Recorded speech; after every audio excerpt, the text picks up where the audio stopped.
প্রকার, কয় প্রকার? দুই প্রকার। দুই প্রকার। একটা হচ্ছে জীবিত মুশরিক। কি মুশরিক? জীবিত মুশরিক।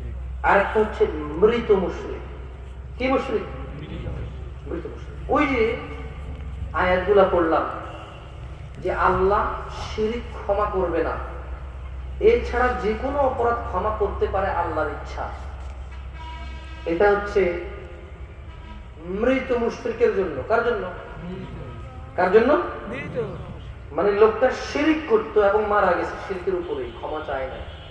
তো আল্লাহ ওকে বলছে যে ওর ক্ষমা কি? ওর ক্ষমা কি? নাই। কিন্তু আমরা যারা জীবিত আছি এইখানে আল্লাহর বক্তব্য ভিন্ন। আমরা যারা জীবিত আছি এখানে আল্লাহর বক্তব্য কি?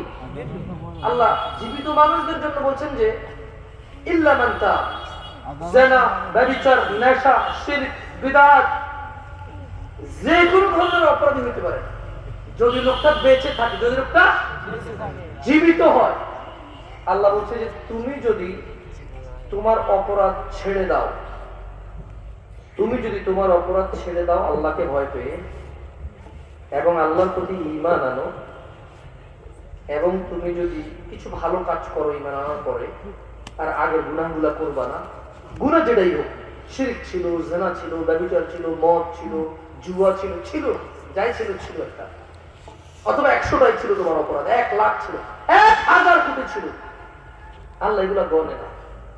কোন বান্দা কত গুনাহ করছে এগুলো আল্লাহ গণে না। কার জন্য গণে না? যে লোকটা অপরাধ ছেড়ে দিয়ে তওবা করে ঈমান এনে ভালো কাজ করে, তার জন্য আল্লাহ কি? দেখেন আমি একটা হাদিস পড়ি, বক্তব্য শেষ, আপনি বুঝে যাবেন যে শিরক কত বড় সমস্যা, আর আপনার 60 বছরের জীবন